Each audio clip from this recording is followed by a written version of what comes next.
Okay, so it's 3 o'clock. I believe in punctuality. So we are going to get started. My name is Connie Pittenger, and I am the chair of the Montrose County Democrats. I would like to thank you and welcome all of you who came out on, we've been waiting for winter to arrive, and so it came today. So anyway, so thank you for coming out on this kind of cold and blustery Saturday afternoon. I just want okay, we're going to do a little bit of housekeeping first before we get started into our actual forum.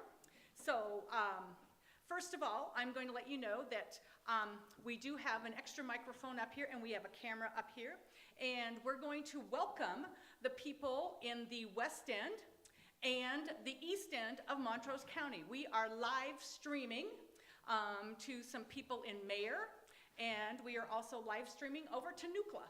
So we are trying to be as inclusive as possible. So, and we're going to thank the Montrose High School Technology Team class right down here for helping us out. And so, to segue into that, I'm just going to say that if you appreciate that we're having this forum, even though, it's down to one candidate, but I'll get to that in a minute. And also, we did have to pay for this venue. So if you would be kind enough to make a donation for us to help out with our treasury, we would greatly appreciate that. And then I'm also going to make a plea to those who are watching via live stream. If you are thankful that we are live streaming to you and you didn't have to drive to Montrose today, actually there might be people actually in Gunnison or Durango or Cortez, because they also know about the live streaming, or other parts of Delta County. So we put out the word for live streaming all over the southwest corner, so we could have people a long ways away.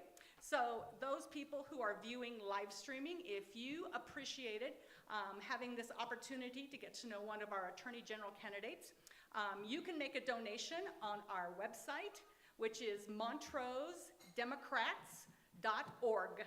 So you can donate right on our website. So I'm going to put a plea out to those people that aren't sitting here in this room. So anyway, another thing I just want to let all of you know about, we have several events coming up in the next several weeks. So just kind of running down our calendar, probably if most of you are on our email, MailChimp, mass email, you probably know about all these, but I'm just going to go through them really quickly.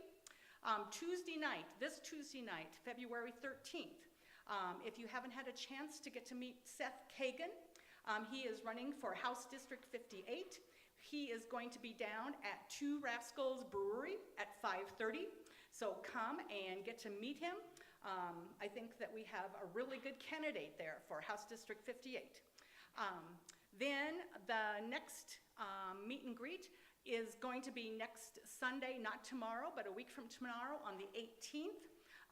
And actually, Matt over here, I'll introduce Matt over here in the corner. He's with the Carl Hanlon campaign.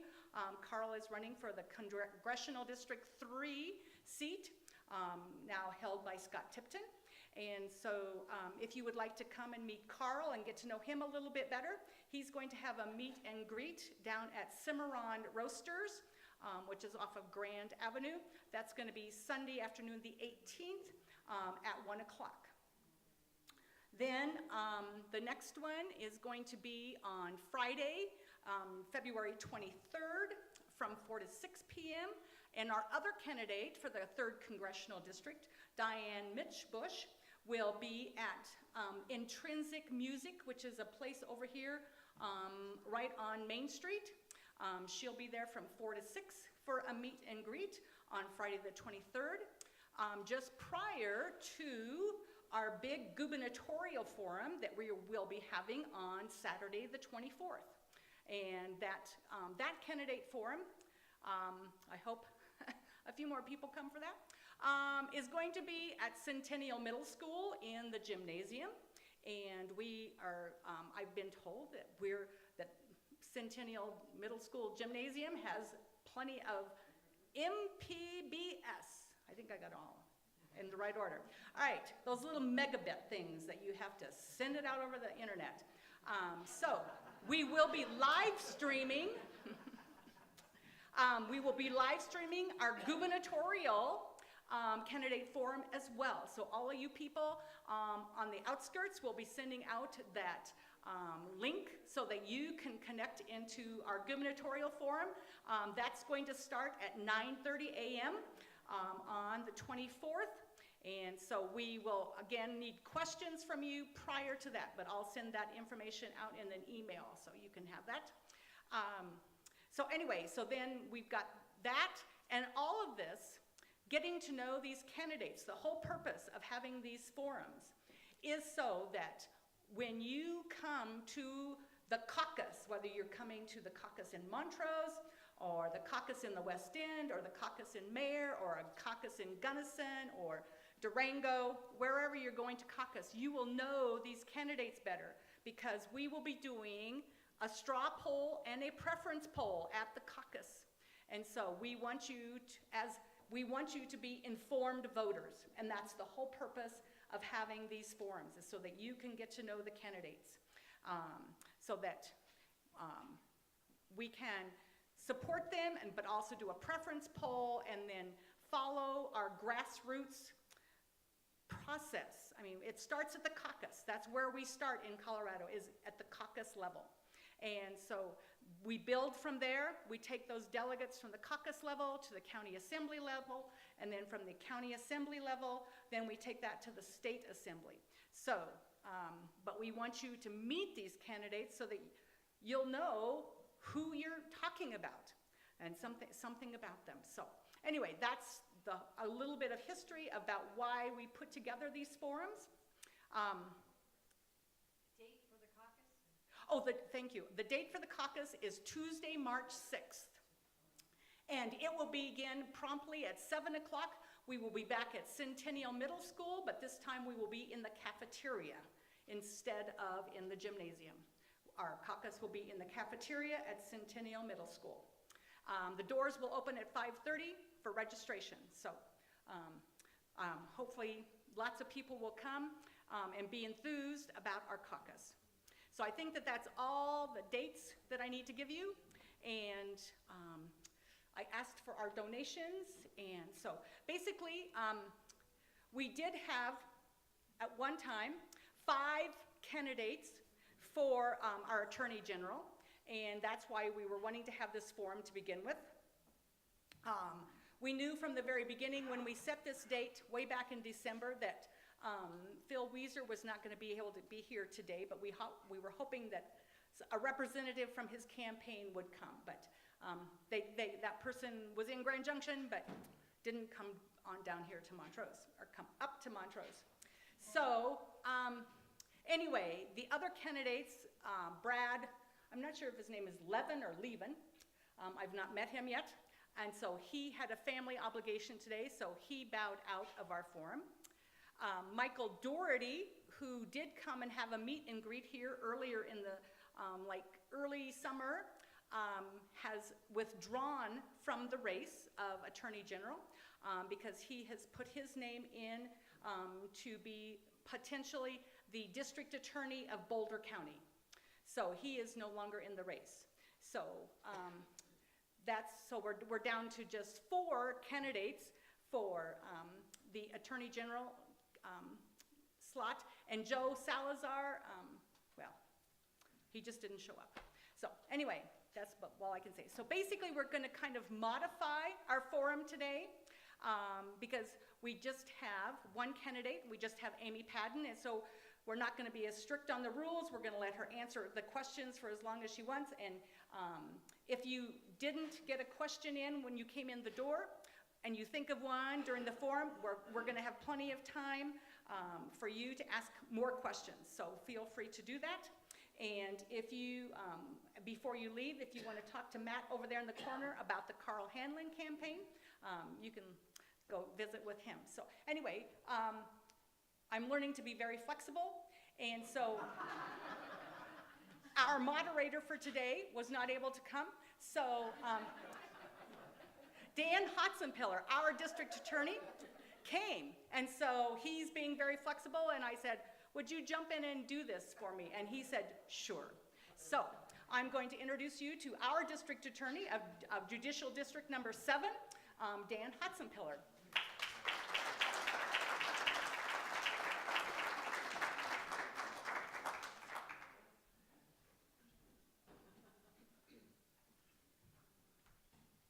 Well, good afternoon.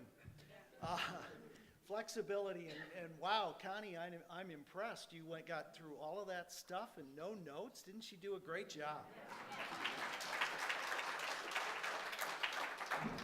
So I have no idea how this is supposed to work either.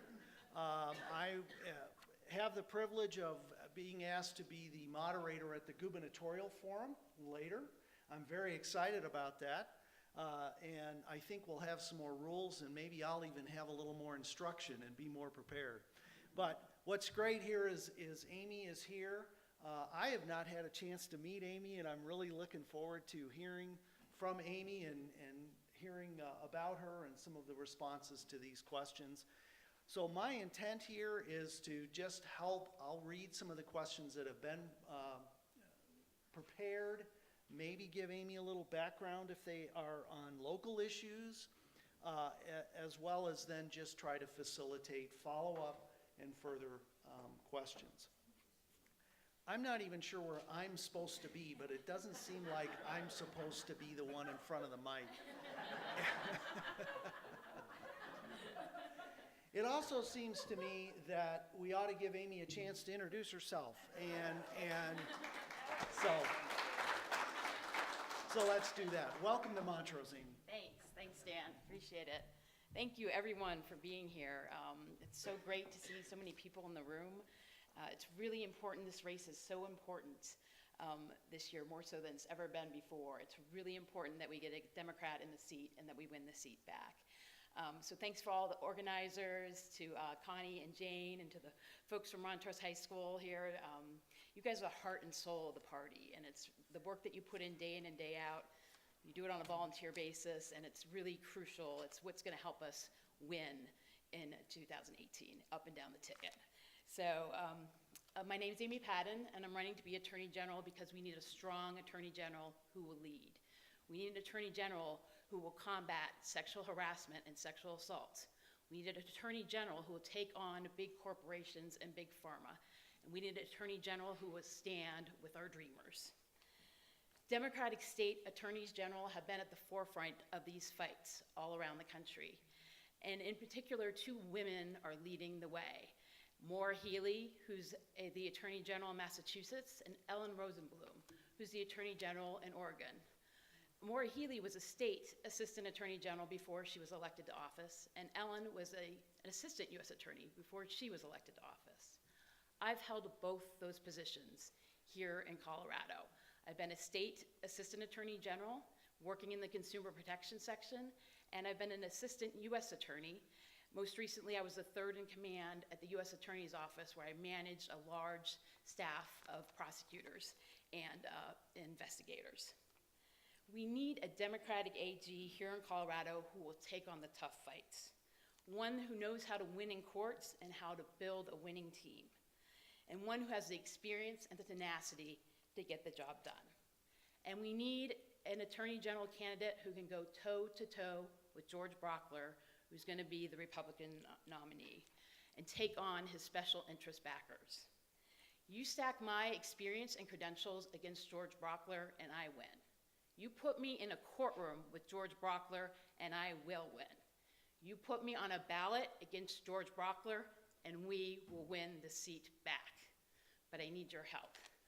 So I'm very happy to be here. I hope we are going to have a great discussion. We had a great discussion in Grand Junction this morning, and so I welcome whatever questions you have, and please submit more questions as we go along. So, great. So we'll sit up here. Yeah, and so is this mic live as well? Yes. And that one would be the one for, The live streaming, oh, this is for live streaming? yes. Okay, and were we going to have a mic for the audience? Yes, that This one, okay. Just trying to figure things out. Amy's taller than I am, so I was going to raise the line. I am going to, you know, you give a lawyer the mic and the podium, he's got to make a couple of comments, right? But seriously, I really am excited that there is the interest in the Attorney General race this year. It is really important. It's an office that we work with on a very regular basis as well. And people, I don't think it's as public as it should be how much support we get from the Attorney General's office and how important they are in our statewide efforts to deal with the criminal justice issues that we're facing. And we are in a time when we really do need to be seriously examining our criminal justice system. It's under great stress. It is not functioning well. We are not achieving the results that we need. And it's going to take a lot of efforts, and it's going to take some dedicated, really sharp, really dedicated people like Amy Patton to make some changes. Okay, I didn't even look at these ahead of time to put them in order, so here we go. What is your opinion regarding states' rights versus state law? And the specific context for this question relates to marijuana laws and sanctuary cities. So states' rights versus state law, I'm not sure that sets it up, but maybe some discussion about those issues, because there is a conflict, of course, between our state law and our federal law, and it seems uncertain every other month in my meetings what we're going to get out of the federal government on some of this stuff. So. That's a great question. Those are really important issues in this election. So first on marijuana, I was at the U.S. Attorney's Office under the Obama administration. That's when I became the #3 person in the office. And so I have firsthand knowledge of how the Department of Justice used to implement the memorandum referred to as the Cole Memorandum.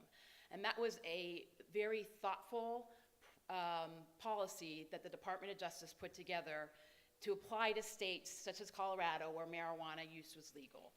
And essentially, it said that there were not going to be any federal prosecutions in those states as long as the individuals in the state were complying with state law. So as long as the marijuana industry was complying with state law, they were not going to be prosecuted federally.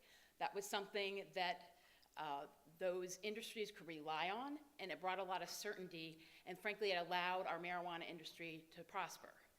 Now, as you may have heard a few weeks ago, Jeff Sessions, despite numerous assurances to the contrary during Trump's campaigning, Jeff Sessions decided to rescind that Cole memo. And so now we're in a state of turmoil. We don't know what the federal government's going to do to our marijuana industry. And that's a very problematic issue for a business owner, because these business owners, you don't know if you're going to get shut down or not. And so we need to fight back. And I'm the right candidate to fight back because I know how the Department of Justice works. I'm very familiar with that Cole Memorandum and how it was implemented. And you know, at the end of the day, if we got to take Jeff Sessions to court to defend what's going on within our state borders, we're going to do that. Because frankly, I don't think the federal government has any business telling us what's going on within the borders of our state. The marijuana is not crossing across state lines. Therefore, there's no jurisdiction under the Commerce Clause to prosecute anybody here. And so I would stand strong and fight back.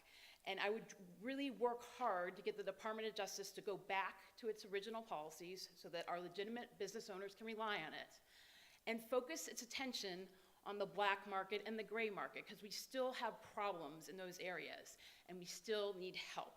So they should be using the force of the federal government in those areas and not going after people who are running businesses that comply with state law. Okay, the second part of the question was about sanctuary cities.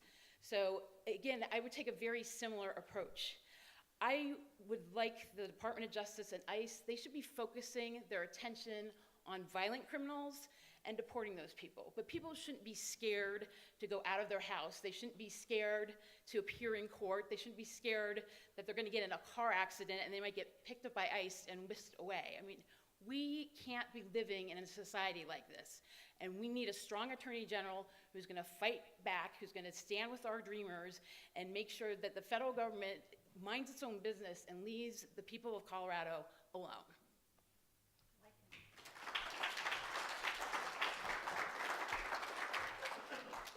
And here's a local impact of what exactly Amy's talking about.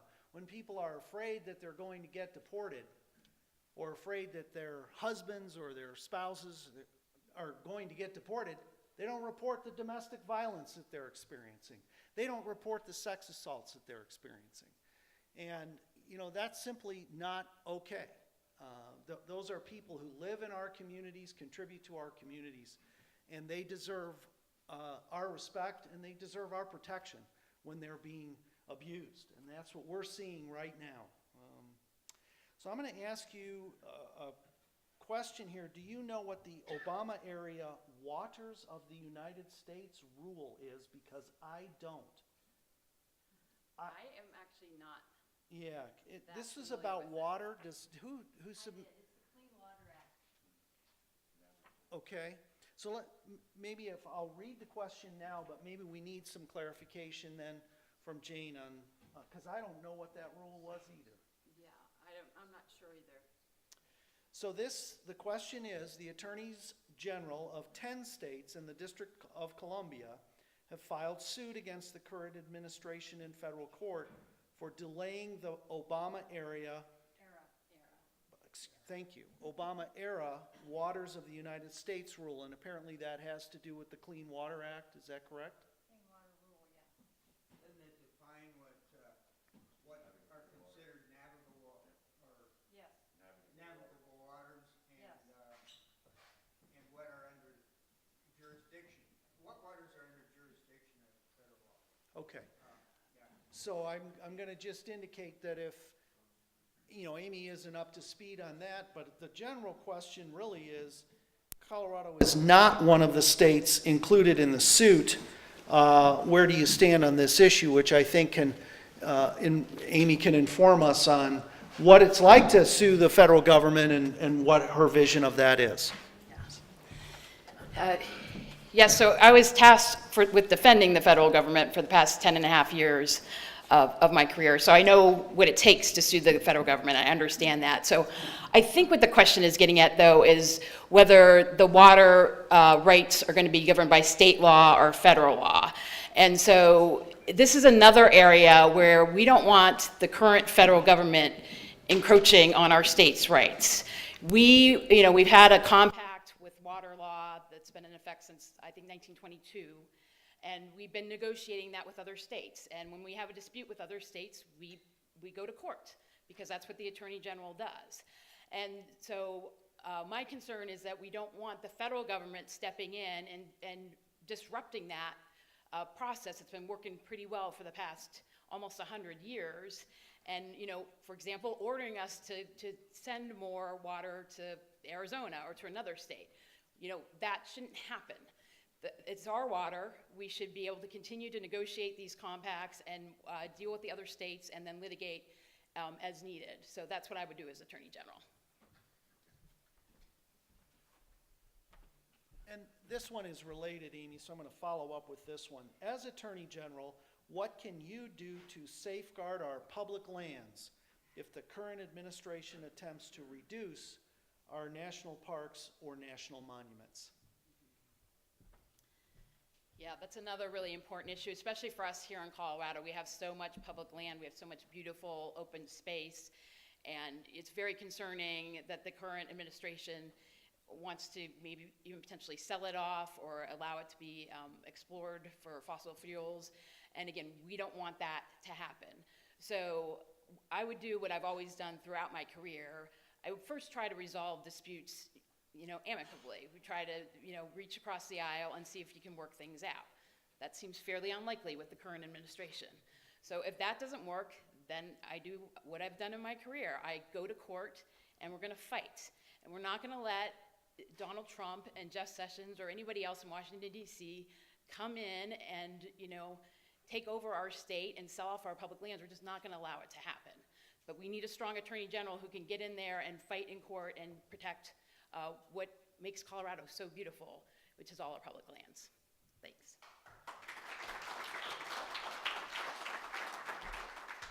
So this one relates to something Amy's brought up already, which is the Dreamers. Paul Ryan has promised to help write legislation that will enable the Dreamers to stay in the United States. How firm should Democrats be when it comes to not compromising? Should they refuse to budge no matter what? And I think that's just a general topic of the Dreamers issue. Right. So I wouldn't trust Paul Ryan to write any legislation that has anything to do with the Dreamers. So we got to start there. Paul Ryan should not be writing this. I don't know. I had actually the opportunity to meet his Democratic opponent, Randy Bryce. He came out to Colorado, and he's just a great guy. They call him Iron Stash. He's got a mustache, and he's an iron worker, and just hopefully Paul Ryan's not going to be around come to the end of 2018. So that's my first hope. But the Democrats do need to stand firm on this, because otherwise it's not going to happen. I mean, the Republicans have been kicking this can down the road for the past 6, 7, 8 months, and they're not going to do anything unless they're forced to. And again, it cannot be Paul Ryan. We need someone who can write a reasonable piece of legislation that's really going to protect the Dreamers. It's going to allow people who came here in reliance of the Dreamer Act to stay.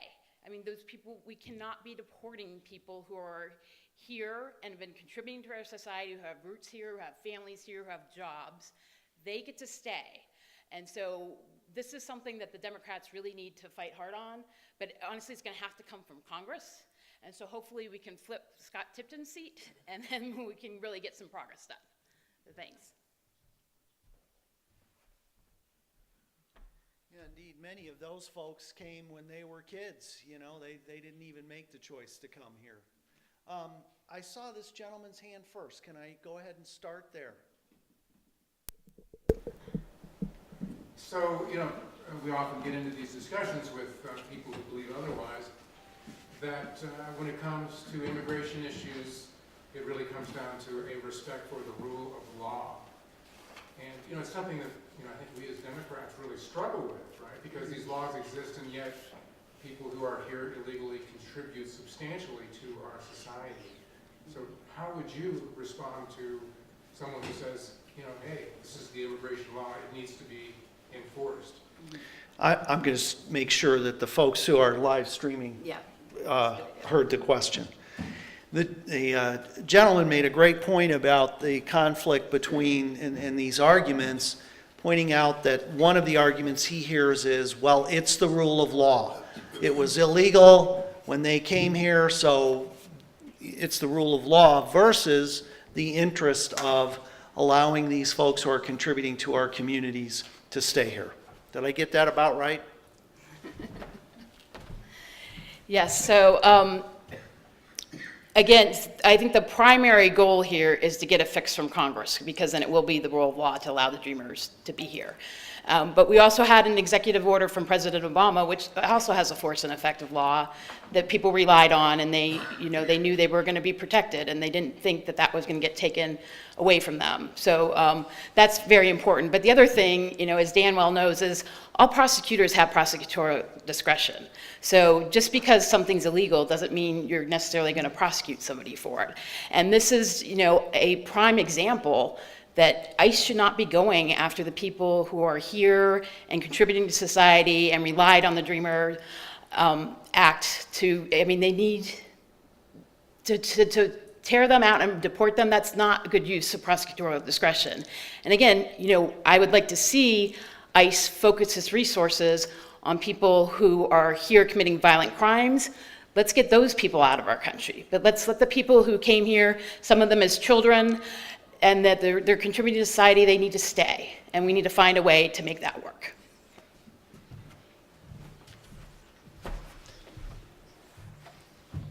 Yeah, and I'm not sure the best thing might be to just come up, if you're comfortable, come on up and state your question in the mic, and then we can have it live streamed. If not, I'll rephrase it. Go ahead. How are you aware of the difference in facilities and personnel to deal with on the fringe kind of law enforcement like mental health issues and drug issues and that kind of thing on the western slope versus the Front Range.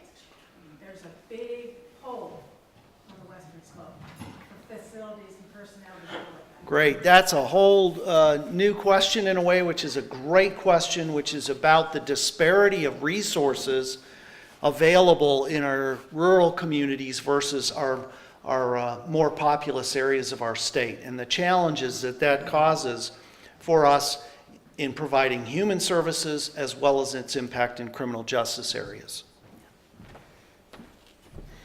So that touches on a very important issue of criminal justice reform, as well as just the equities of how our resources around the state are distributed. You know, I know it's a big problem on the western slope for educational resources for your schools. I think you're getting about 72 cents on as compared to the dollar down the Front Range, and we need to change that. That's not fair. But one thing that immediately comes to mind is the opioid crisis. I think that is disproportionately affecting our rural areas, and that's where we really need the resources to be focused so we can address that problem head on. I know the jail in Alamosa is overflowing with people who have opioid addictions, and they shouldn't be locked up. We need to get them treatment. We need to divert them from incarceration, and again, get them back into society, get them with their families, and so that they're contributing, and get them treatment so they can get well, while at the same time going after the individuals who are dealing those drugs and locking those people, because those are the people that should be in prison. And so as Attorney General, I would work hard to make sure that we're addressing the needs all around the state for things like that. And mental health treatment, that's another excellent example. I have a lot of background in working on mental health issues, and there's another area where, so many people are incarcerated really at root have a mental health problem. They're not bad people. They're suffering from depression and they need treatments. And to lock them up, and then when they often can't get the treatment they need, just exacerbates the problem. And in fact, it's ruining lives. We have too many young men mainly, and women though, that either have a substance abuse problem, have a mental health problem, and get locked up and their lives are ruined. And we need to do better, we must do better, and it's gonna have to come from the state level because the federal government's not gonna do it. We did a lot of great work in that area under the Obama administration, but the current administration's not gonna do it. So we need an Attorney General who can focus energy on that problem.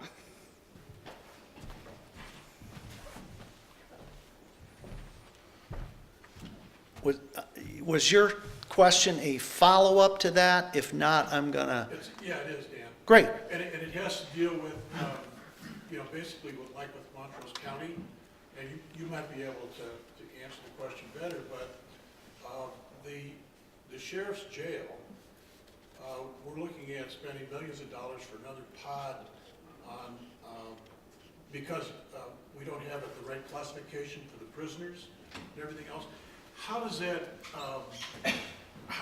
play into basically what you're talking about as far as, locking people up that need treatment and things like that? I mean, is there a correlation there? Or getting overcrowded or?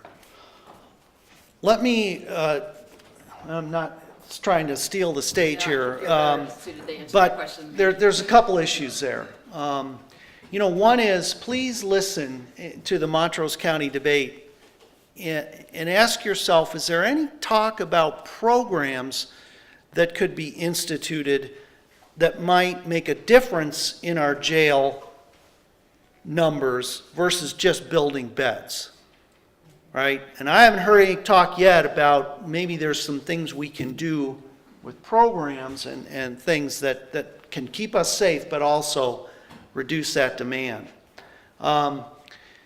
This is, however, a really challenging problem. The mental health issues and substance abuse issues, and Amy, I know, agrees with me. These are not easy issues to address. They do need state leadership. And one of the keys to me in the Attorney General position is the individual who can be a voice in the state, at the Capitol, and talk about these impacts and talk about why we really do need to address additional mental health services and meaningful and additional substance abuse resources as part of tackling this problem. You know, it's easy to attack the criminal justice system and say we're locking up the wrong people, and that's not what Amy said, actually. If you listen to what she said, what she's talking about is we don't have any other resources, right? You know, and we've got to build our capacity together. But the problem is we don't have a voice over there that's working hard on making that point. You know, there's a lot of good prosecutors where we don't want to lock people up who shouldn't be. But when there aren't other options, you can't ask law enforcement to ignore it either. And I don't know if that's a segue for you to respond further. So I didn't answer your question directly about the jail, but I want you to listen, particularly as the sheriff debate picks up. Is anybody talking about some things we can do in this community that might make a difference in whether we need to build those new beds? Or are we just talking about, well, we got to spend $21 million for new beds? But I don't know, do you want to follow up on, because this is really, to me, an issue, I think, at the heart of what challenges we face in criminal justice right now. And frankly, her opponents, I think, have, in this race, have made some statements that I think are questionable. And I'm not here to advocate for Amy, but I want you to really dig into this race because I think it's important. And it's often what I hear in the legislature is it's easy to attack us prosecutors and those of us who work in criminal justice. You know, and it's easy to say we're doing the wrong things. I was thinking this morning, you know, it's almost like saying, and I see a veteran over here, it's almost like saying, well, it's the Marines who were responsible for Vietnam. You know, the Marines were just the guys going in on orders, right? There were policies made. And well, that's what we do. We follow the policies. That's what we do as prosecutors. We follow policies. We don't make them up. But what we need is a voice in Denver who is a strong voice, who's going to work with us and listen to us and help us address these issues because they're very complicated. So I'll stop talking. But I'm going to ask Amy maybe a question of my own, and then we have some more questions, and we'll keep going here.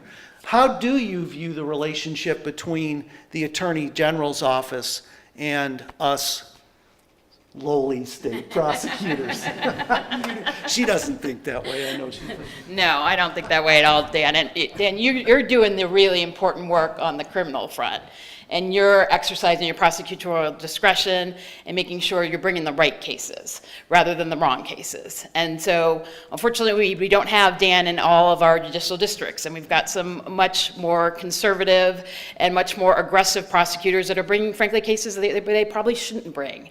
And so what I would really like the Attorney General to do is to be a leader in this area and to, you know, take a tough look at what we're doing. Why are the felony rates up as high as they are? We've had a big spike in the felony rates over the past year. Why is that happening? Is there actually more crime, or are things getting charged? And let's take a tough look at what charging decisions we're making and who's making them. And, you know, I feel like our current Attorney General isn't a strong voice for rural Colorado, and you know, I will be here. I will be here talking to Dan. I will be talking to the prosecutors around the state, including the Republicans, and finding out what's going on in their communities and how the AG's office can help and support them, but then how we can address the over-incarceration problem that we have. And honestly, the way to sell this to Republicans is it's expensive to lock somebody up. It's about $30,000 a year.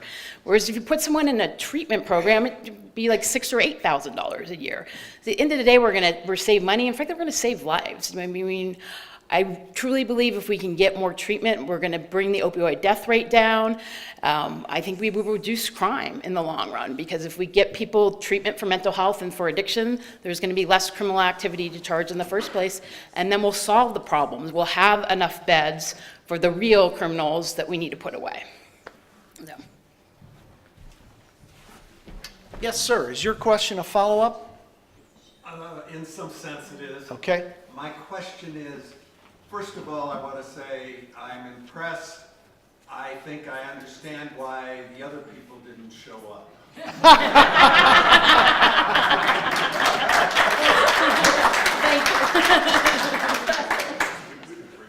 I happen to be a former Iowa attorney, okay? So, but as Attorney General, you do have a budget. I don't know the relationship between the Attorney General's office and the judicial branch in the state of Colorado. But what's your ideas about the budget? Dan mentioned some problems about the judicial system here. Could you enlighten us in those regards? So the question, I think, has a couple of components from both a former Iowan and a former attorney. That's a double whammy. I'm jealous. One is about budget, and where does your budget come from, and how is that going to affect really, your job? Because we do have to work within our restraints. And then the second one was maybe some general thoughts about how can we continue together to improve criminal justice. I'm going to use that term more than the judiciary, because I think the problems are more broad than just with the judicial branch. So. Yes, so that's a great question, because everything at the end of the day costs money. So I believe the Attorney General's office budget is about, I think it's about $70 million. Does that sound right, Dan? I think it's about $70 million, and there are almost 500 employees in that office. So it's a big office. But I have experience doing that. So when I was the number 3 in command at the U.S. Attorney's Office, I was responsible for making sure we met our budget. And I have a lot of experience in finding resources where there are none and moving resources around. So if we identified a need at the U.S. Attorney's Office, like we see a big spike in this type of cases and we need to put these bad guys in prison, well then let's shuffle the resources around, and maybe this section isn't quite that busy, so we can get a couple of the AUSAs in that section to help out in that section. And we just became very creative. I became very creative of getting more money out of Washington, D.C. And so here the AG's budget is set by the Joint Budget Committee, which is part of the legislature. So that would be going and advocating for things that we need in the Attorney General's office. And so one area in particular I would like to see strengthened and enhanced is the consumer protection section. So that's where I used to work at the Attorney General's office. And that's one of the most powerful sections within the Attorney General's office, because they can really do great work. And when I was at the Attorney General's office, I did a lot of charity fraud prosecutions, people just honestly swindling our citizens out of money. I had a case out of Boulder where this nice old lady, she was in her 80s, she was living independently, and she had early onset Alzheimer's. And these unscrupulous individuals figured that out, and they would go to her door, and she was a very generous person. They would go to her door and say, hey, you were gonna leave a check for this bogus charity that they were running. Under the mat, it's not there. Will you write us a $200 check? And she would do that, and they would come back a couple days later and do the same thing, and she had forgotten that she had just written a check, and they swindled her out of over $20,000 at the end of the day. And it was just such a compelling case. I felt so passionate about that case. And I don't see that type of work coming out of the AG's office right now. But unfortunately, I gotta believe that there are people out there that are doing this sort of thing when no one's paying attention. And so that's an area that I think we really need to enhance, either to have a dedicated assistant attorney general to do those types of cases, or have an elder protection unit, something like that. And I'll find a way to do it. I will juggle resources around. I will go get more money from the GBC. I will find a way to do it, because that's such important work that the Attorney General's office does, and we need a strong Attorney General who's going to do that type of work. Two quick follow-ups from me on that. One, I think it's really important that you pay attention to management skills here, because we're talking about an individual that's going to manage the largest law firm in the state of Colorado. And even my little shop, covering 10,000 square miles, you know, I spend a lot of time managing. It's a really important aspect. And so Amy mentioned that in her opening, and I was impressed by that, because it is a huge management job. This issue of elder abuse, charity fraud is a great example, and to provide you a little more context of how important they are to us. Because these scams are rarely local, right? And yet, my resources here are local resources. We have a case pending in Delta in which an elderly woman was scammed from South Carolina. And we're stuck. We go so far. We can only go so far. So that's where we need to work better together. We use the resources that the Attorney General can provide. I'm going to get to a couple of specifics, and then we'll get back to some maybe more general conversations. This is about voting rights. Okay. What do you recommend to increase and protect voting inclusiveness? What influence does the Attorney General have over drawing districts / gerrymandering, which is, we all know what it really goes. Yeah, so most of the voting right issues are actually going to fall within the purview of the Secretary of State. And so that's honestly another very important seat that we need to win back that we haven't had in a long time. And we've got a really excellent young attorney, Jenna Griswold, who's running for Secretary of State. And she's doing a really great job out there campaigning and getting that word out. So it would primarily be there that the Secretary of State is the person who primarily protects voting rights. And our current Secretary of State isn't doing that. So you may remember when Trump's administration asked all the states to turn over their voting records. Our current Republican Secretary of State, he turned them over. He was one of the few Secretary of States who turned them over. And so it's really important that we get him out of office and get Jenna in, because she would have protected that. So again, that's primarily within the Secretary of State's purview, but as Attorney General, I would work very closely with the Secretary of State, because honestly, the charity fraud cases, the charities are regulated by the Secretary of State as well. So we would work really closely with them and look for anomalies, and then the AG would go to court and represent the state when that happened. And so I think the same thing would probably happen if we ended up in a lawsuit about voting rights. It would probably be the Attorney General actually going into court. But it's a really important issue. You know, we keep hearing these stories about all the Russian influence in the last election, and we really need a Secretary of State who's going to make sure that that doesn't happen in our state.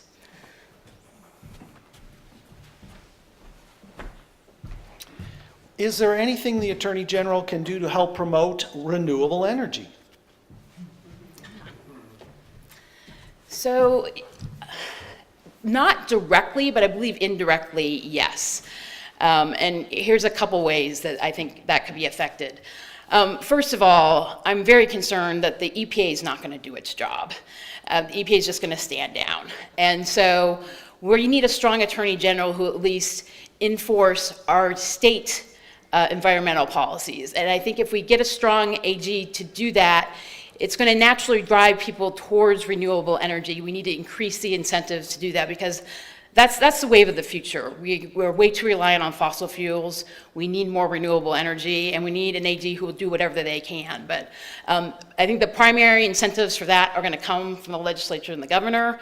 But there are things that the AG, I think, can do to testify on behalf of bills and try to promote renewable energy, because it's a really important part of what our future energy sources are going to be.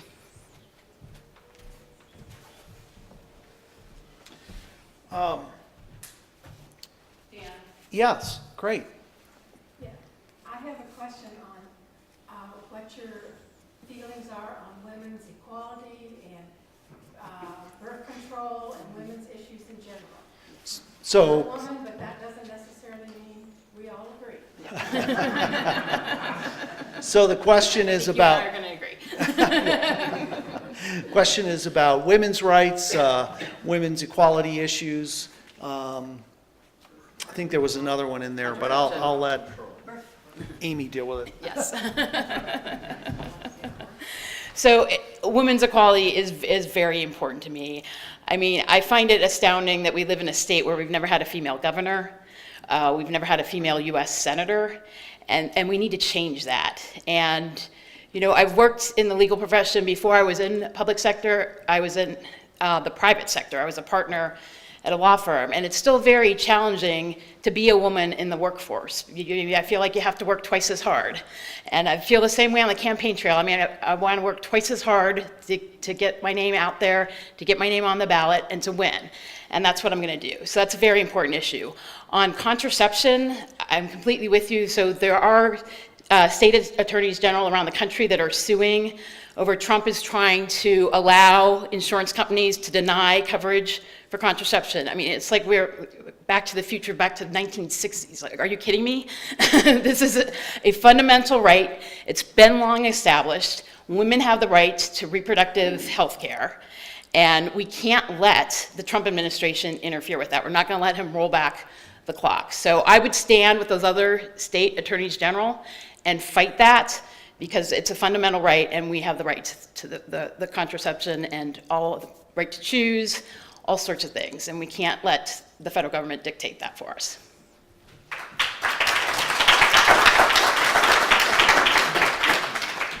And you mentioned in your opening about sexual harassment. You want to address that a little further? Yeah. Yeah. Yeah, for sure. Yeah, so I mean, this is another issue that it's come to light more recently, but it's been there all along. I mean, when we hear these Me Too stories, lots of them are about things that have been going on for 15, 20, even more years. And so we need to take a firm stand. And we really need a strong attorney general who's going to protect women against discrimination in the workplace, but also sexual assault, and in particular sexual assault on our campuses. I think there's a lot more that we can and should be doing. One thing that I would like to look at is a yes means yes law, like they have in California. It's the affirmative consent law, because I think that makes everything clear. So there can't be any miscommunication when a sexual encounter happens as to whether there was consent or not. And I think that would protect both men and women from that happening in the future. But we still have a really big problem with sexual assaults on our campuses, and we need to do a better job of addressing that.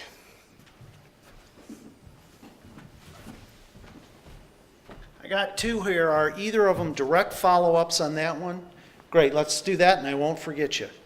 So not getting into gender wars, what do you think a woman brings to the table that a man can't? Wow, great question. What do you think a woman, and I'm glad I don't have to answer it. What do you think a woman brings that a man can't? I could talk all day about that question, but thank you for answering. But several things. I feel as women, a lot of times we address problems differently, and as I mentioned before, lots of times I'm trying to reach compromise in the first instance. I'm not trying to get into a street fight right off the bat. And if someone says something to me and I am offended by it or take it the wrong way, I just call them out on it and say, hey, what did you mean by that? And why did you say that? And sometimes there's things that are misunderstandings and they need to be addressed, but we don't need to go into an all-out war. So I think that's one way. I think women have different managerial styles in a lot of ways. I think I have a lot of experience as a manager, both at the U.S. Attorney's Office and when I was a partner at a law firm, and I spent a lot of time mentoring the young female attorneys there. I was the hiring attorney there, and so I managed big teams of associates. And so I think that's another way, the way we manage, but then just also to be a role model. One of the reasons I got into this race is because I wanted to see more women in office. We are still really underrepresented in the legislature and in executive offices. And I know I'm gonna win, I'm confident about that, but even if I don't, if I could inspire one other woman to do this, that would make it all worthwhile, because That's what we need. We need more women stepping up and, taking ownership of big roles and, getting our message out there. It's really important, and we need to get people through the pipeline.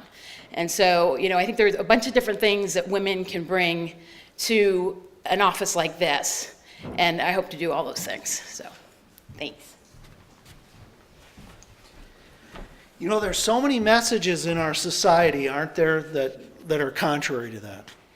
Our commercials and all that. And so I really think that's important, that there be balance, that people see that there's a way to look and be respectful to each other.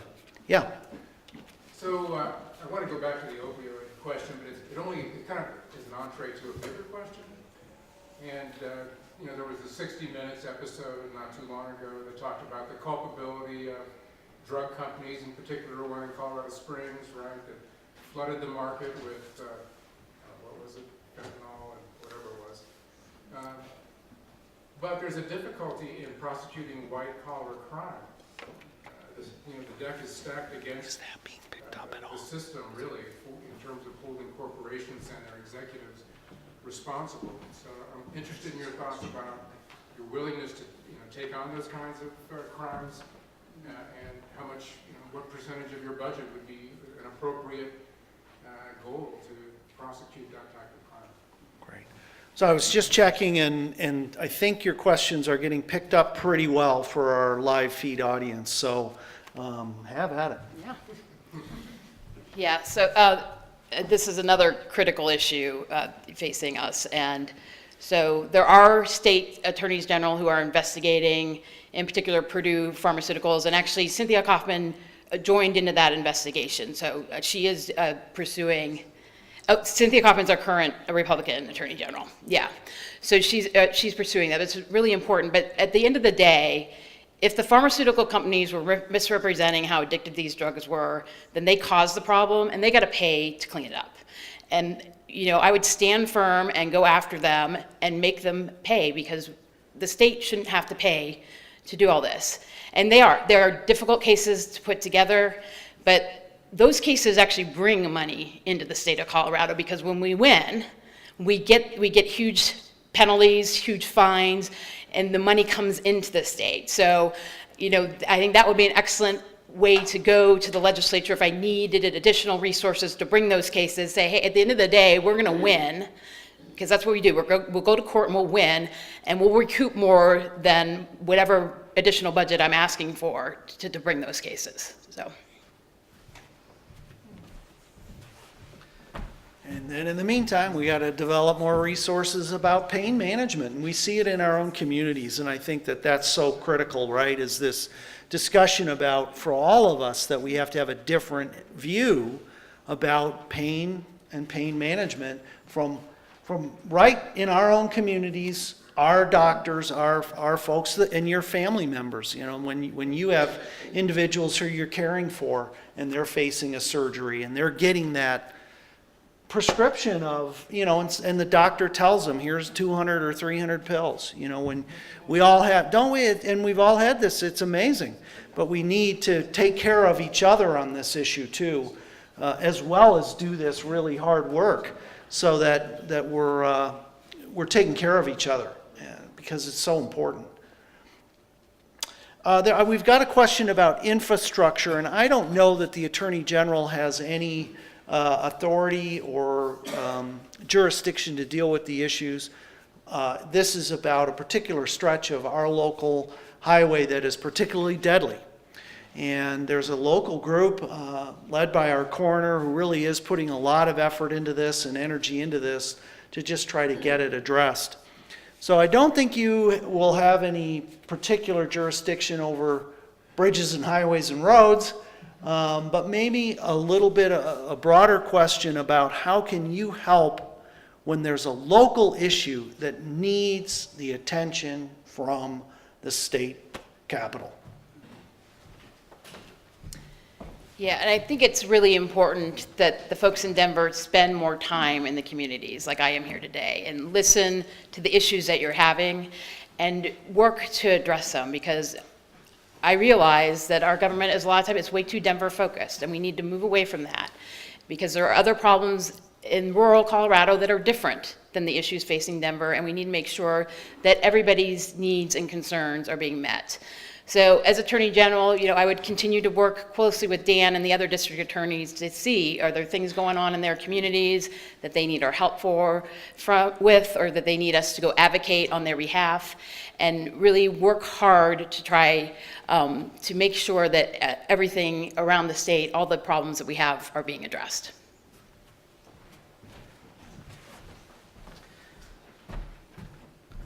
Here's a big one. Topic, gun control. But it's actually a really great question. I don't know who wrote this question, but seriously, a really thoughtful, great question. What can be done to reduce gun violence but still allow responsible people to own firearms and guns? And broad topic, but any thoughts you have, Amy, are welcome. Sure. So I think this is another issue that really is going to come from Congress. We need to lean hard on Congress to do the right thing here. So we need better background checks. We need better ways to screen out people with mental illness or people that have violent histories to make sure that they don't get possessions of guns. But the problem that we're seeing in Congress is that they're going in the opposite direction. So they're floating this idea that Colorado has to recognize the concealed carry laws of other states. So essentially, the lowest common denominator, whatever state has the weakest concealed carry permit, all the other states are going to have to recognize that. And again, we can't let the federal government tell us what we're doing in our own state. We have our own concealed carry law. It works well, and we should be enforcing that law and not allowing the federal government to tell us that we have to adopt some other state laws. So it's going to be an issue with Congress, but then also partnering with the U.S. Attorney's Office. They have the ability to bring much longer sentences if, for example, a felon is found to be in a possession of a weapon. And so, work closely with them to make sure that they're getting those cases, and that when violent criminals possess a firearm after they're forbidden from doing so, that we get a good sentence against those individuals, because those are some of the most dangerous people we have. So.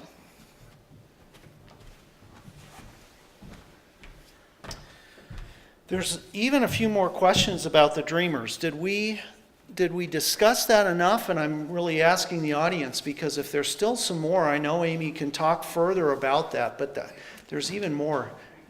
I just had one, and I written it down. There's a lot of confusion, and you see different things, of course, on social media and those kinds of things, about, well, the Dreamers should have already tried to get citizenship. My understanding, and that's why I wanted to have that clarified, is that right now there is not a legal path for them to get citizenship. Is that correct, or is that? That's my understanding, that there's not currently. Right. Yes. Yeah, and that's that point Amy made earlier, actually in a different context, but equally important. It was about the marijuana industry and the laws there, really how important certainty is, right? I mean, really, you can live with lots of sets of rules if you just know what they are. Right. But when you don't know what the darn rules are, it's really hard. And then you add an element, I think, with our Dreamers in particular, when they're insecure all the time. Think about trying to build your future when you just really don't know what application you're going to fill out that's going to have a negative consequence. Or like I say, you just call because you need help today from the police and you're worried about what's going to happen. And that just, insecurity like that doesn't promote people from building the great lives that we want them to build. Yes, sir. So we have two types of people coming in. You have political refugees and you have economic refugees. And there's been a lot of talk about E-Verify. How would the state do something like E-Verify to make sure that people who are supposed to be here can work, and those people who are not supposed to be here can't work and will go someplace else? So I just want to make sure the question is about sort of the difference between economic refugees, political refugees, and perhaps even another category, refugees from violence. And then can we make more robust the E-Verify system? so that we all have more confidence in it and it's working more effectively to allow those who need to work, should work, versus the ones who shouldn't. So I think it goes back to the same basic principles I was talking about before. We do need a fix from Congress for most of this, but we need to find a way to make it easier for people that, regardless of why they're coming, if they're a political refugee, an economic refugee, to get citizenship. If they've been here for a while, if they came over as a child, if they came over under the prior Dreamer regime, that there's an easy way for them to get their citizenship. And again, then let's focus our resources on the criminals. So on E-Verify, I think it's my understanding that's an exclusively federal system, and I'm not really sure what a state counterpart to that would be, but I'll think about that a little more. But just off the top of my head, I'm not really sure how the state AG would actually implement something like that. I mean, the difficult issue with immigration is it really is a federal issue. And so there are things the state attorney general can do to fight back about what the federal government is doing at the federal level. But when push comes to shove, citizenship, it's a U.S. citizenship issue, and so it really is a federal issue. But we can find ways to push the federal government to do the right thing. I've got one more specific topic, then we're going to open it up to the floor, and then I've got one last one that's going to be a good follow-up. This one has to do with mandatory medical procedures, and I know that that's a really important issue for some folks. I'm not sure, again, whether that's something directly that the Attorney General would deal with, but your view on mandatory medical procedures for people. So I guess, I don't know if whoever wrote that question is still here, or like if you're talking about vaccinations. Okay, yeah, right. So again, I don't really see a role for the state attorney general in that. So I know that the federal government's very involved in, well, they have a unit at the Department of Justice that litigates vaccination cases. But yeah, I really don't see, I mean, that's more of a policy issue for the legislature to determine in the first instance, and then whatever policy the legislature comes up, it would be up to, the attorney general, or depending on where, to enforce that. But yeah, I really don't see a role for the AG's office in particular to play in that. So let's open it up. Are there some questions you're thinking of? And I know I've got one over here, and then don't let me forget you, I won't. Yeah, Connie. All right, so one of the questions previously, kind of mentioned gerrymandering. So how does the state attorney's office become involved in the whole census item and the redistricting for our state legislature and regarding gerrymandering and to prevent that? Did that get picked up? Great.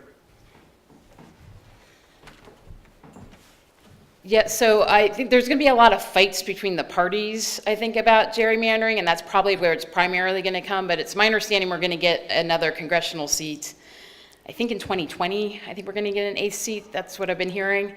And so there's going to be a lot of movement then. But it's a very important issue, and I think that's something that the Attorney General could take a side on, because if you look at the map of our districts in our state, especially like the congressional districts, they're very lopsided, and it's obvious, that Pueblo is cut out to be part of this district, essentially to neutralize those votes, those blue votes that would otherwise happen. And so it's going to be a very important issue moving forward. My guess is that the first line is going to be a fight between the parties, but I think the state attorney general can step in and represent the interests of Colorado. And if there is litigation, to say, we don't think this complies with law, with the rule of law, and therefore, put forth the people's position in that type of lawsuit.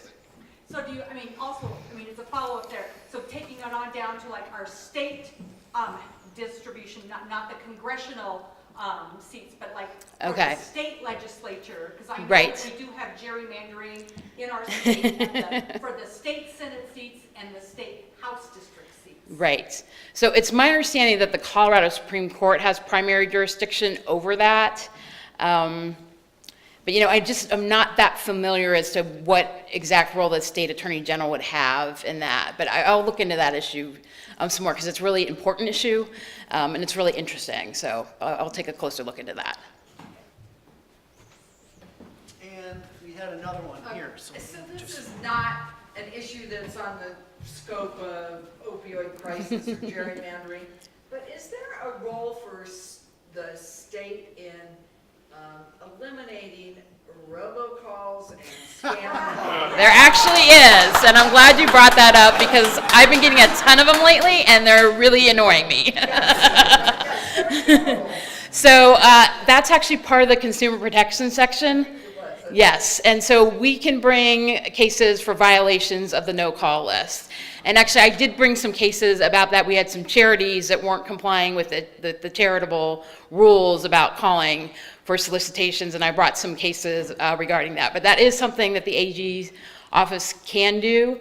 And I mean, I've seen a huge spike in it lately. I think we all have, because I think the telemarketers have gotten more clever. And so now whenever I see a number that has 303 and then the first 3 digits of my own phone number, I know it's a robocall, so I don't pick it up.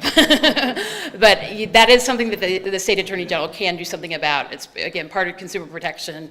And yeah, it's annoying. It's very annoying. Yes. Is it legal for them to advertise to politicians that you can use these robocalls? Because I've gotten 3 pieces just since I signed up for city council. About. They want me to use robocalls for my election.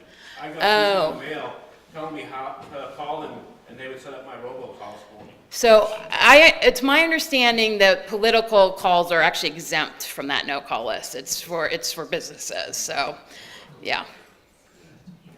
But I don't know, you probably don't want to do it if you're going to end up annoying people. At least I wouldn't. Yes?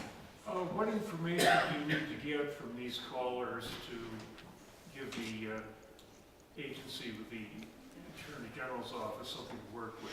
Yeah, so what I usually do, well, first of all, you could take the phone number, but that's much less reliable now than it used to be, because people have found ways to mask the actual number that they're calling from.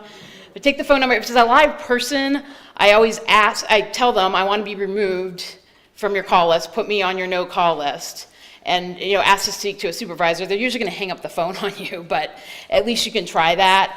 If they say what business they're calling from, you can get that information, and then you can report it. I think if you go to stopfraudcolorado.gov, I think that's the AG's website, you can report it there. And so they have a pretty vigorous system, and they'll take a look at it. But at least they can start to figure out if they see a pattern, and then they can try to track down who the callers are. But it's gotten much more difficult lately with new technology to do that than it used to be in the past, and I think that's why we're seeing a huge spike in those lately.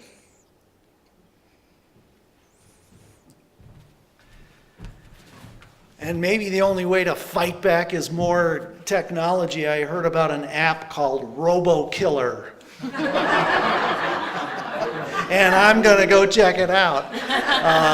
Unfortunately, it's $3 a month. Really. I mean, but it has been such a problem for me as well, and I think everybody. So maybe that's our only answer, is ratchet up the technology wars, huh? Yeah, any more? And otherwise I'm going to. Yes, sir. On the opioid problem, the opioid drug problem, I think it's a matter of will to do some of the things that are necessary, and they don't have to be gigantic things. The VA is in the forefront of control on opioids. Some of the examples is that if you get a prescription for a narcotic at the VA, at the end of the month, you cannot renew that prescription. They have to write a new prescription. Also, before you can get your prescription filled, you have to go through a review either with a doctor or a doctor's assistant or a pharmacist. And the other thing is you are subject to a call. You may get a call or a letter to come in and bring your narcotic, whether it's hydrocodone or Oxycontin or whatever it is, bring it in and we will review it. And you go in and count your pills, how many pills you should have, what time of the month it is, and if you don't have that number of pills, you have to have a reason for it. And if you don't abide by those regulations, you do not get a prescription. Yep. Yeah, I think your points are really important, and I'm going to ask Amy her view on this, because this always strikes me that there are people out there coming up with effective ways to address problems. And I want her to maybe share with us what her philosophy is about that, about looking for solutions anywhere and everywhere. Yeah, and you raise a really important point, because we're only going to fix this problem if we think outside the box and come at it at a bunch of different angles, because there's no quick fix to it. So the things you mentioned are great things, and be good to push those out. So one thing that I think is really important that's gotten much better is just educating the medical community, and encouraging doctors to only write a script for 7 pills instead of 30. And then we've seen voluntarily, for example, CVS has said that they're only going to fill 7 pills at a time rather than 30.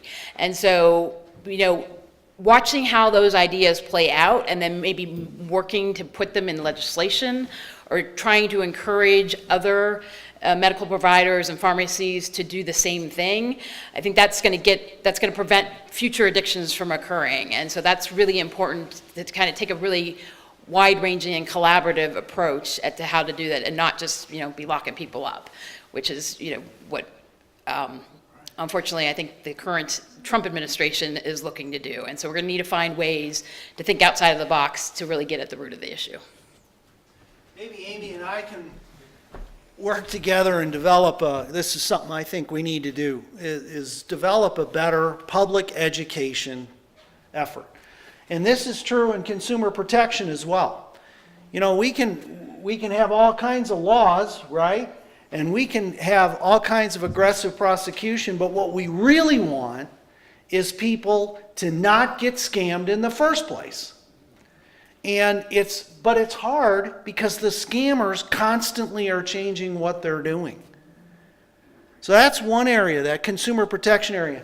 I think we just heard about another one, where if we could start talking together but have the resources and the funds, and it wouldn't take a lot, but it would take some, that we can get the word out about creative solutions that we're hearing. Because, we're so darn resource short, we're busy all the time, we don't have time. And I hear about new scams, and I don't have a good mechanism to get the word out. So maybe that's something Amy and I can work on. I saw a hand over right there, thank you. Yes, when you're talking about alternatives to opioids or whatever, that's one of my fears about Medicare for all, is what are they going to tell us we have to, not Medicare for all, but one single payer. Yep. Single payer, what's it going to cover? Will it cover acupuncture? Will it cover all these energy therapies that could help with all the pain these people are experiencing? The medical profession and the pharmaceutical industry do not want people to understand that there's other therapies that can provide them. They just want to make money. I mean, there's a lot, and that's where the vaccinations comes in also. Yeah, and I hear what you're saying. Unfortunately, that's probably outside of the scope of what the Attorney General can do. Right, I Yeah, right. But you raise really important issues, and that's, I mean, it's very similar to things I've been talking about here today. Like, a lot of those things, they're less costly, they're less dangerous, they work better. You know, I mean, for example, marijuana can, I think, help reduce the opioid addiction rate if people are using marijuana for pain rather than opioids, and then they end up, you know, turning to heroin because it's easier and cheaper to get the heroin at the end of the day. Right, I know. He just wants everyone to take an aspirin and go home. But yeah, I totally hear what you're saying, and, you know, it'd be great to bring, you know, these kinds of ideas to those issues as well, because they're really important issues, and, you know, at the end of the day, they're gonna save money and save lives, and that's what we need to do, so.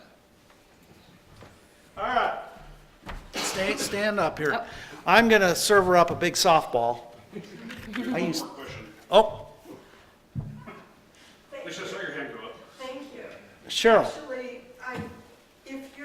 I am liking what I'm hearing today. And if you like what you're hearing today, I keep thinking that Montrose County has more than twice as many unaffiliated voters than we do Democrats. So if each of us are Democrats and we have a friend that is unaffiliated, they need to know and get to know our Democratic candidates better. Please invite your unaffiliated friends to these forums and let them get to know us. It's, there are a lot of them out there and we need them, and they may find that they want us. And that's even more important now with the changes, recent changes in our law. Yeah, Connie? They can vote in the primary. They can vote in the primaries in Colorado. So a follow-up on that, I guess, if you would just explain to us, I mean, how you are intending to get on the ballot. Because we know that there are two ways to get there. There's the caucus way and there's the petition way. So, I mean, how are you planning to get onto the primary ballot? Yes. So right now, I'm exploring both, and my husband back there has my petition. If you'd like to sign it to help me get on the ballot. So we have a crowded primary. We're down to 4 instead of 5. But so the math doesn't work for all of us to get on through caucus assembly because you have to have 30% of the assembly vote. So I'm exploring both right now. So I'm getting petitions as well. I have to get 1,500 in each of the 7 congressional districts around the state. So that's a lot of signatures to get on the ballot, but I'm very determined to get my name on the ballot. I quit my job at the U.S. Attorney's Office in order to run for office, and so I'm getting my name on the ballot one way or another, but I need your help. So if you're willing to sign my petition, that would be most appreciated. But we do have we have a crowded field, and so, you know, I think a lot of candidates are looking at both right now to see what the best path forward is, so. Great. I want to let Amy kind of wrap it up, and so we have a little time for some personal visits as well. So this is a great finisher question here, which is, what do you feel is the most important job as of the Attorney General? What are your priorities? So the most important job of the Attorney General is to be the lawyer for the people of the state. You have to put the people's interest first. Before corporate interests, before politics, the people come first. So we're looking at so there's so many things the Attorney General can do to affect what's going on in our state right now and to affect the attacks we're seeing from Washington, D.C. So, you know, almost every day I wake up and watch the news and I say, hey, our state attorney general should be doing something about that. And when I'm your state attorney general, I will do something about it. So it can range from things like the travel ban. It could range from, you know, Jeff Sessions wants to take us back before the Civil Rights Act of 1964 and just do away with all our anti-discrimination laws. And the state attorney general is someone who can step up and fill that void. We see the EPA getting scaled back. The state AG can step up and take on those cases. We're going to see the Consumer Financial Protection Bureau, which is supposed to protect us from commercial fraud. They didn't ask for a budget this year in the federal government. And they claim they've got enough money left over from last year, but having run a federal agency with a really tight budget, that's just not possible. So again, that's going to be another area that the state attorney general can step up and prosecute those cases because the federal government is not going to do it anymore. And criminal justice reform, we've talked about that a lot today. We did great work at the Department of Justice under the Obama administration for criminal justice reform. We're going to take a big step backwards. We're going to see Jeff Sessions take a big step backwards on that front, but at least within our state, we can push the ball forward and we can work on those issues. So there's just so many things, and I know before November there's going to be dozens and dozens of more things that the state attorney general is going to need to step up and work. But luckily, we've got a lot of great Democratic state attorneys general across the country, so obviously I wouldn't be able to do all this by myself, but they need our help, and then they will help us. And so it's, again, just so critically important that we get the seat back.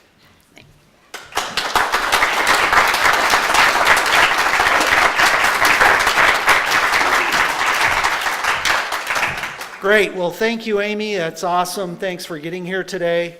Not sure what your travel plans are, but whatever they are, we hope you're safe travels in the near future, and we look forward to seeing you here again in Montrose. You know, it's politics, and politics requires a couple of things, doesn't it? One is involvement and participation. So that's huge. Interest by you, the community and the voters. It also, of course, requires money. That's just a reality. And it requires that to get the word out. It requires that to put the gas in the tank to get here, you know? So be aware of that. I know that's hard, and but that's a factor. I'm going to turn it back over to Connie at this point, and once again, thanks, Amy, for being here.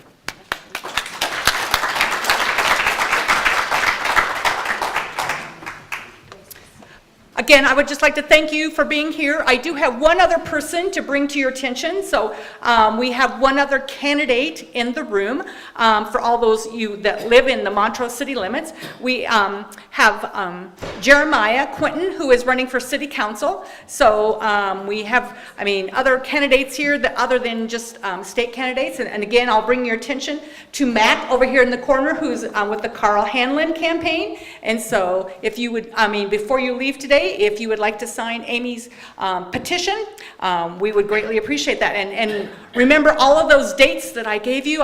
We have a busy 3 weeks coming up. Keep coming. I have a bumper sticker on the back of my car that says, "The world is run by those who get involved." And so I hope that you continue to be involved and you keep coming and you keep supporting our events. So thank you again for coming out today.